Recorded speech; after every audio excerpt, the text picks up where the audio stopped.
invitado a esta hora en el informativo del Eje Cafetero.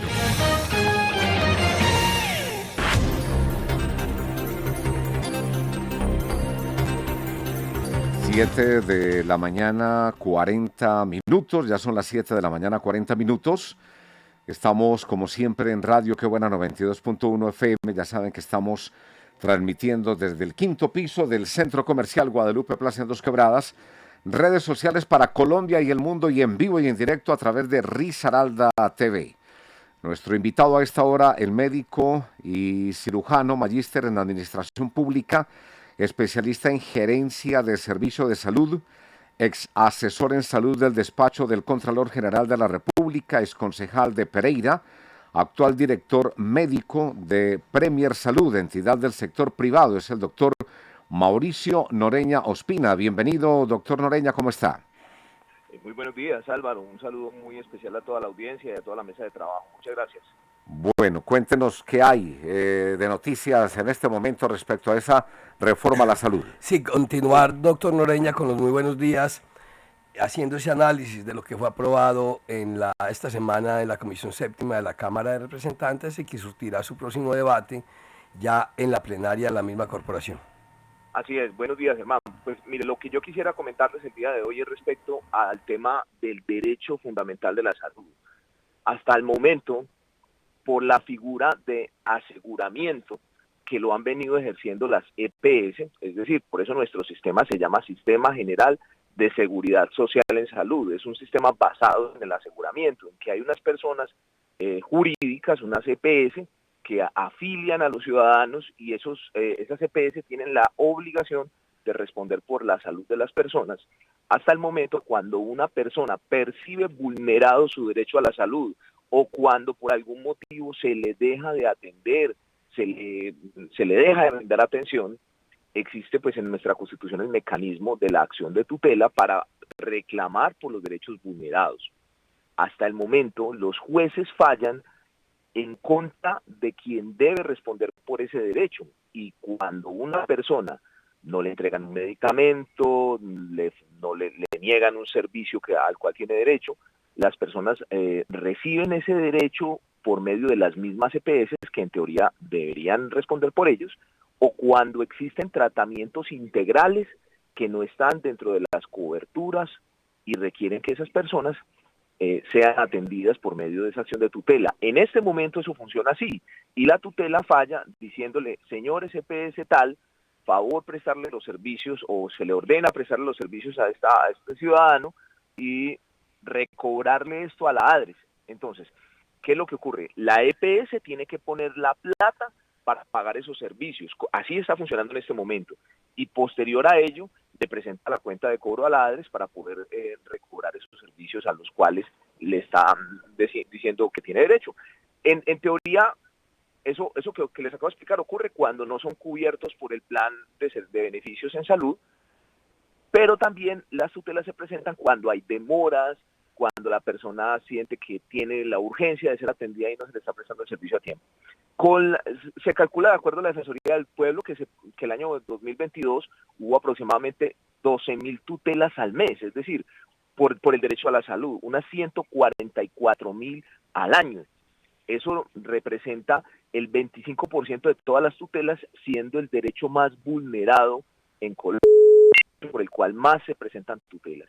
Entonces, ¿a qué voy? Una vez se quita el aseguramiento por medio de la reforma, porque desaparece la figura de aseguramiento, desaparecen las EPS y pasamos a un sistema de recaudo único, es decir, ya no va a haber seguridad social, nadie va a tener seguridad social. Todos vamos a estar afiliados a un sistema público de recaudo único, donde un solo pagador va a recibir el dinero, que es la ADRES. La pregunta que yo he hecho en todos los foros a los que me han invitado, he preguntado en todos los sitios donde me lo han planteado, es ¿a quién se le va a presentar ahora la tutela? ¿Con quién se va a reclamar el derecho? Si un servicio es demorado, ¿quién va a poner la plata para atenderlo prontamente? O si un servicio de pronto no está dentro de lo previsto. Teóricamente, de acuerdo a la reforma, se eliminan ya las coberturas y todo, absolutamente todo va a quedar cubierto. Eso a mí me tiene bastante preocupado, como lo he venido manifestando. Yo reitero que es necesaria una reforma, repito que para mi concepto se tenía que cambiar el sistema pensiones acumuladas entre los prestadores y los usuarios, entre los usuarios y las EPS, entre los prestadores y las EPS, entre las EPS y el gobierno, y había una cantidad de pensiones que terminarían pues por liberarse rompiendo el sistema, pero tenía que hacerse un sistema en el que se previera esta situación. Repito, ¿de dónde vamos a sacar ahora a quién caerle con la tutela y quién la va a pagar? Esa es una de las preocupaciones que ocurren ahorita que se va a cambiar el aseguramiento. Por otra parte, si desaparecen las aseguradoras, si desaparecen, pues que realmente no lo son, no son aseguradoras, pero digamos las EPS intermediarias que recibían el dinero y se encargaban de responder por la salud, ahora que se va a echar todo el dinero en una sola bolsa, una vez se agote el dinero, ¿qué va a pasar? Nos va a decir el presidente en un par de años nuevamente, se me despiporró, como dijo con el tema de la reforma pensional, o sea, fue una cuenta mal hecha, o va a ocurrir como cuando en Bogotá hizo una promesa de construir un número determinado de colegios y realmente no construyó ninguno, porque analicemos que esto es un proceso en el cual se está vendiendo una promesa que en ninguna parte del mundo ha funcionado y estamos ensayando con la salud de los colombianos. Entonces, el llamado en este momento pues es a que nosotros, pues yo creo que ya peganos del Espíritu Santo, de la Santísima Virgen, ¿no? Pues para que esto se modifique, porque realmente se requiere que le presten atención. Acaba de pronunciarse la Asociación Colombiana de Empresas de Medicina Integral, ASEMI, manifestando que pues es la asociación que acumula todas las entidades que prestan servicios, que se van a perder más de 100.000 empleos con base en esta reforma. Y eso es una cosa real, eso no va a ocurrir mañana. Y por otra parte, pues a mí me preocupa, pues volviendo al análisis de lo que está pasando, que si la tutela fuera la causa pues del problema, esas 144.000 sumadas a las PQRs se convierten como en 1.000.000 al año. Pero si ese fuera el problema, hay un sistema que es manejado exclusivamente por el Estado en este momento, que es el sistema de los maestros, el régimen especial, por ejemplo, del magisterio. El dinero lo maneja el Fondo de Prestaciones Sociales del Magisterio, del Ministerio de Educación, y contratan y ellos pagan los servicios a una red de prestadores. Y si eso fuera real, que el sistema de las EPS es malo, pues el sistema que es manejado actualmente por el Estado no tendría ningún problema. Pero uno va y mira, y la proporción de tutelas que se presentan por cuenta del magisterio es superior, pero inmensamente superior a la proporción de las que se presentan por las EPS. Entonces, eso me tiene en este momento, doctor Germán y Álvaro y todas las personas que se encuentran en la mesa, bastante preocupado en este momento con la reforma. ¿Qué cree usted pueden cambiar esto que acaba de comentar ahí? Y yo creo que será una de las tareas de las que se tiene que ocupar la plenaria de la Cámara, lo mismo que la Comisión Séptima del Senado y la misma plenaria del Senado, inclusive, depende cómo se apruebe en el Congreso, la revisión a la que tiene que ser objeto de esta reforma en la Corte Constitucional. Sí, no, yo creo realmente que en este momento contamos con mecanismos. Mire, ayer solamente se acabó de pronunciar, no recuerdo si fue ayer o antier, el Consejo de Estado con base en la elección del Contralor General de la República. Y yo pues ahí es donde le digo, es que los congresistas no son elegidos y tienen en este momento potestad de votar, pero no necesariamente todo lo que hagan es amparado completamente por la ley. Y pues el Consejo de Estado acaba de pronunciarse diciendo que tienen que volver a ejercer todo el proceso, es decir, el Contralor Carlos Hernán Rodríguez tiene que salir y tienen que elegir un nuevo Contralor. Eso es una situación pues que en este instante cambia sustancialmente todo el panorama de lo que el Congreso decide, y le está demostrando al Congreso que es que no solamente pues está con el mecanismo de control político interno, pero cuando se toman decisiones sin abordar el control político, tienen que existir los mecanismos de contrapeso para el caso de lo que usted plantea, Germán, la Corte Constitucional. Y aquí hay unos vicios de procedimiento y de forma de este proyecto que realmente tienen que modificar a posteriori el proceso que está ocurriendo. Yo considero que pues lo que nos puede, como decía el Chapulín Colorado, ahora quién podrá defendernos, creería yo que quien nos defendería en este contexto es el proceso posterior que se lleve después del Congreso. Ojalá la plenaria reflexione, ¿cierto? Yo no lo veo probable, Germán, porque el gobierno sigue teniendo mayorías, sigue estando el partido de la U, así se haya declarado en independencia votando los proyectos del gobierno, sigue estando el Partido Conservador, así se haya declarado en independencia votando los proyectos del gobierno, el Partido Liberal sigue siendo partido de gobierno y solamente hay dos opositores que son Cambio Radical y el Partido Centro Democrático. Y en ese contexto pues el gobierno sigue teniendo el apoyo, porque pues el partido de la U se declara en independencia, pero sigue teniendo gobierno, sigue teniendo su ministerio, sigue teniendo sus directores de institutos, y no va a ser fácil en este momento que el proyecto, que uno diga, no, es que eso lo van a bajar y lo van a cambiar. Pues yo soy muy pesimista respecto a ese tema y creo que nos corresponde en este momento hacer fuerza para que quien nos defienda sea la Corte Constitucional. Doctor Mauricio Noreña, por acá escribe Fermín Torreglosa, la propuesta de la reforma es que no se tenga que recurrir al Ministerio Público para que se cumpla con un derecho. Pues creo que si eso fuese así, el magisterio no tendría tutelas. Es que, repito, saludando a Fermín, que lo saludé tangencialmente esta semana allí en el edificio de ustedes, si eso fuese así, no existirían tutelas por el régimen del magisterio, que es exactamente igual, no tiene post, no hay, o sea, todo es cubierto, todos los medicamentos se cumplen, y esa propuesta sería el ideal, pero es que ni siquiera en países tan desarrollados como Inglaterra, que es una de las potencias del mundo, donde funciona un sistema similar al que tenemos en este momento en el planteamiento, ni siquiera allí se dan atenciones. ¿Cuál va a ser la consecuencia de esto? Que se va a incrementar el gasto de bolsillo de los ciudadanos. ¿Por qué? Porque cuando una persona no está recibiendo un servicio de salud ya, en ese momento la persona no recibe el servicio de salud y recurre a los mecanismos constitucionales, se va a la PQRS, se va a la acción de tutela, pero a futuro, cuando no reciba el servicio de salud, el único mecanismo que le va a tocar es conseguir el dinero y pagar el servicio particular. Y totalmente cierto, ojalá un esquema de servicios no requiriera de la atención, no requiriera de la acción de tutela, no requiriera del reclamo del usuario, pero eso en ninguna parte del mundo ocurre.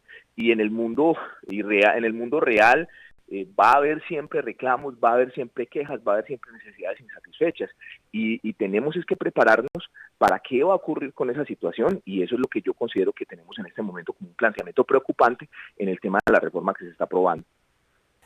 Doctor Noreña, ahora que usted comentaba el tema de lo del Contralor General de la República, Carlos Rodríguez, qué episodio tan bochornoso ese. Eso muestra que es que ahí cuando uno se pregunta, bueno, ¿cuál es realmente el cambio que se le está proponiendo a Colombia? Roy Barreras, denunciado directamente por estos dos valientes jóvenes representantes a la Cámara, me refiero a la representante Jennifer Pedraza, ella es de Dignidad, del Partido de Dignidad, y Cristian Avendaño, de la Alianza Verde, ambos bastantes jóvenes, juiciosos, le están dando una demostración al país del juicio con que están ejerciendo el control político. Demandaron la elección del Contralor General porque allí, desde las directivas del Congreso, y señalan directamente a Roy Barreras y al mismo presidente de la Cámara, cómo manipularon los porcentajes, las calificaciones en el momento de evaluar, lo que le dio al actual Contralor General, el hoy pues ya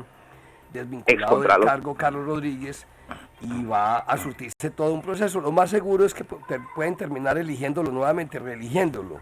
Sí, pero van a ser varios meses, 5 o 6 meses, que el país va a estar en vilo ahí, como están algunas personerías de Colombia aún todavía, contralorías municipales, departamentales. Pero esto dice mucho, y esto que usted acaba de comentar ahí tiene que ver con lo que está pasando con estas reformas en el Congreso. La misma mermelada, las mismas mañas, la misma desvinculación o digamos el fraccionamiento que están teniendo los partidos políticos, esta puja entre los jefes de los partidos y el mismo gobierno a través del Ministerio del Interior, mi buen amigo Velasco, es decir, jalonando, desvertebrando las mismas instituciones políticas. Esto pues no es una buena señal, así que este tema de la reforma a la salud, la reforma laboral, la reforma pensional, la reforma a la justicia que viene, la misma reforma política que ya le dieron sepultura, pero que sé que lo van a intentar nuevamente, y bueno, y las otras reformas que vengan, van a estar siempre viciadas de todas estas No, es circunstancias que ha rodeado siempre el funcionamiento del gobierno y el mismo Congreso en Colombia. Es que aquí, Germán, se presenta ya un manto de dudas, se da un velo aquí al tema de las elecciones y de los procesos alrededor de las elecciones y de las votaciones en el Congreso. O sea, eso siempre ha tenido esa misma duda, esa misma inquietud, pero porque, o sea, eso siempre se había votado de una forma muy anómala y no había considerado pues que de alguna manera ya había algo, pero es que ahorita, con base en tantísimos argumentos, es que esto fuera un asunto solamente, yo reitero y como se lo he dicho y aprovecho pues que ahí nos saludó ahorita Fermín Torreglosa, o sea, siempre he dicho que se necesita una reforma, o sea, el que diga que el sistema estaba funcionando bien va a estar equivocado y necesitamos cambiar lo que estaba pasando, necesitábamos un ejercicio, pero un ejercicio técnico, no un ejercicio que se basó en la presunción de la mermelada, en la presunción de decisiones basadas en procesos apresurados. Lo mismo ocurrió pues, con el proceso del Contralor. Escuchaba yo al representante David Racero, presidente de la Cámara, diciendo que es que eso fue culpa de la mesa directiva anterior. Por Dios bendito, que porque era que tenían el afán de dejar listo el proceso. Claro, pues era constitucionalmente obligatorio, pero llega la mesa directiva nueva elegida, posesionada el 7 de agosto del 2022, y toma decisiones, incluso que hasta hizo que renunciaran algunos de los candidatos que existían en ese momento a la elección del Contralor. Entonces, eso ocurre en un acelere por elegir el candidato del gobierno que a todas luces todo el mundo sabía que era el doctor Carlos Serrán. Entonces, eso genera la inquietud de que cada decisión que se está tomando en el Congreso va a tener el mismo manto y va a tener la misma situación, cuando lo que nos ofrecieron fue un cambio y todo el mundo votó con esa expectativa de que las cosas iban a cambiar, de que esto iba a ser distinto, de que no íbamos a tener problemas. Yo, sinceramente, ahora con este tema de la reforma, a pesar de que todo el mundo tiene las esperanzas puestas en que las cosas mejoren, desafortunadamente tengo mucho negativismo. Yo le digo, Germán, imagínese cómo se van a construir 2.000 CAPS en 2 años. 2.000, 2.500 CAPS que se necesitan para atender las personas. ¿Cómo se van a construir y de dónde van a graduar médicos suficientes o personal de salud suficiente para que llegue a esto? ¿De dónde van a sacar el personal de salud para que llegue allí? Entonces, ¿qué preocupación nos aborda? Cuando ocurrió en Bogotá el fenómeno de abordaje social de la salud que propuso Petro, cuando fue alcalde de Bogotá en el periodo 2013-2016. Muy bien, llegó a todos los barrios, pero el 80% de las personas que se contrataron en ese momento en la alcaldía de Bogotá para la salud en los barrios no tenían nada que ver con el sector salud, eran comerciantes, eran líderes políticos, eran líderes sociales que conocían la comunidad y los contrataron para que llegaran a las casas a buscar a las personas. Entonces nos va a ocurrir lo mismo en este momento. Entonces a mí ese tipo de preocupaciones son las que no me dejan pues a veces ni conciliar el sueño, y uno sabe, es que yo tengo a mis hijas, mi familia, mi mamá, mis tías, todos somos pacientes, todos somos susceptibles de recibir servicios de salud, y eso a mí me tiene en una preocupación permanente, que tenemos de alguna manera que buscar cómo ejercer, si eso se aprueba tal cual, cómo ejercer un contrapeso territorial, doctor Germán. Bueno, antes de terminar, doctor Mauricio Noreña, hay saludos por acá de parte de Jorge Perdomo en el informativo del Eje Cafetero, Angélica Vallejo, María Paula Álvarez, Joana Covilla, Sandra Restrepo dice, buenos días, excelente que nos pronunciemos ante las dudas de la reforma, gracias doctor Mauricio. Jorge Iván Corrales Cuartas dice, doctor Noreña, con la reforma a la salud muy seguramente se politizará la asignación de los contratos con prestadores, ya que según entiendo, la construcción de la red quedará bajo la responsabilidad de los entes territoriales. Sí, así es, la responsabilidad va a quedar a cargo de las gobernaciones específicamente, es decir, la conformación de lo que hoy tienen en su poder las EPS. Voy a citar el ejemplo muy concreto y vamos a hablar con un ejemplo hipotético de cualquier EPS que se llame EPS Qué Buena. O sea, la EPS Qué Buena tiene un número de afiliados y tiene que garantizar a dónde va a atender a esos afiliados. Para ello contrata una clínica donde los atienden en sus necesidades básicas, un consultorio donde le hacen medicina, odontología.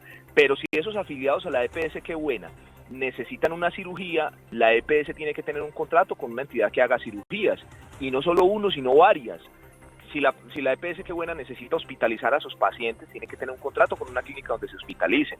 Si tiene la necesidad de unas valoraciones por ortopedia, tiene que tener una entidad de ortopedia que le atienda a sus afiliados. Lo mismo con el laboratorio, lo mismo con todo. Es decir, eso se llama la conformación de la red y es una de las funciones básicas que ejerce el aseguramiento en salud, que es lo que cumplen las EPS y que es lo que desaparece con la reforma.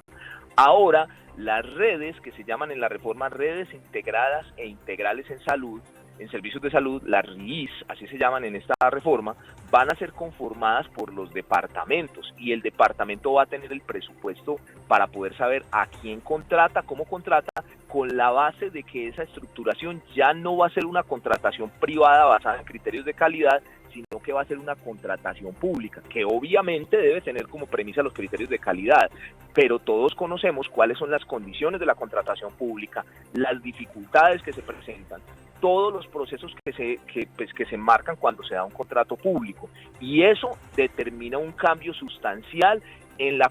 Imagínese usted que se llegue enero y todavía no tenga contratado el sitio donde hacen las endoscopias. Imagínese usted que se llegue febrero y todavía no tenga contratado el sitio de la unidad de cuidado intensivo. Entonces, ese tipo de circunstancias son las que generan, vuelvo y digo, preocupaciones, pero más allá de eso, la contratación de los funcionarios de todos los CAPS, que van a ser funcionarios públicos, que van a ser personas que trabajan, no sea por contrato de prestación de servicio, o sea por contratación estatal, van a ser también derivados de esas mismas decisiones políticas. Entonces, también hemos sido conocedores durante toda la historia de cómo cuando se van a contratar funcionarios en el sector público no necesariamente prima el criterio de selección por competencias y capacidades. Desafortunadamente, cuando se da la elección o la selección de funcionarios, en muchísimas ocasiones se eligen personas amigos de fulanito o de sutanito sin tener necesariamente las competencias debidas para ocupar el cargo. Entonces, yo tal vez creo que todos los que defienden la reforma no han visto el otro lado de la carambola antes de atacarla. Cuando uno se va a jugar billar siempre le da la vuelta a la mesa antes de atacar la carambola. Y en este caso, tal vez quienes siendo técnicos han defendido, pues muchos por el activismo y por la ideología, está muy bien, pero la parte técnica operativa, los que hemos tenido la fortuna de manejar entidades de salud, que hemos podido aprender de cuáles son los intrínculos más complejos de este proceso, tenemos serias preocupaciones, porque es que el manejo de los servicios de salud no es igual que los demás servicios. Esto corresponde a un sistema donde hay muchísimos actores y muchísimas variables, don Álvaro. Agradeciéndole a don Jorge por su pregunta, por supuesto, a don Jorge Corrales. Bueno, pues al doctor Mauricio Noreña Ospina, muchas gracias por acompañarnos en esta mañana. La próxima semana nuevamente con nosotros, Dios mediante, le deseamos un feliz fin de semana. Muchas gracias, igualmente para ustedes. Muchas gracias, 8 de la mañana, 3 minutos.